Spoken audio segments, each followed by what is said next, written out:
Today we are almost 8 billion people. Do we have enough to continue growing like this? And it's going to have some impact very soon on us. Dzień dobry. My name is Piero San Giorgio. I'm a Swiss author of Survive the Economic Collapse, a book that is now translated in Polish.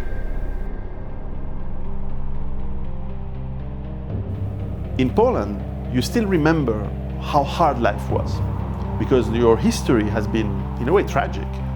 So you still have this knowledge that things can be very hard. And if you forget that all of what you have is because of this globalized high technology world, well, if it stops, you are going to be in big trouble.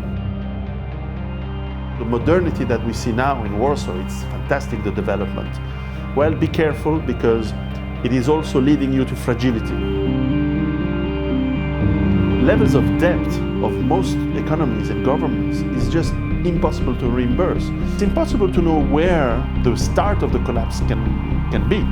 The pollution of the oceans, the lands, the rivers, the decrease of species around the world is a problem today. So we may have financial crisis, energy crisis, monetary crisis very soon. If a crisis happens, everything that you consider normal disappears.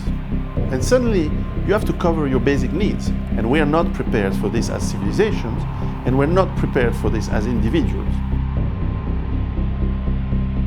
So what I'm trying to tell in my book, my first book, is how we organize ourselves, how we prepare in case this happens. How are you going to feed yourself? How do you manage your health? It's the same for the hospital, for the dentists, self-medication, and be as healthy as possible on your own. It's also about the energy. How are you heating yourself in the winter? How do you generate enough electricity to have the minimum to survive? I explain also how you defend yourself. And of course, this is probably the most important, how we can create the networks and the bonds between the people so that we can help each other in times of crisis. The risks are here, and I try to explain in my book. You can prepare yourself to survive as a country, as Poland, for a difficult crisis that is coming in the future.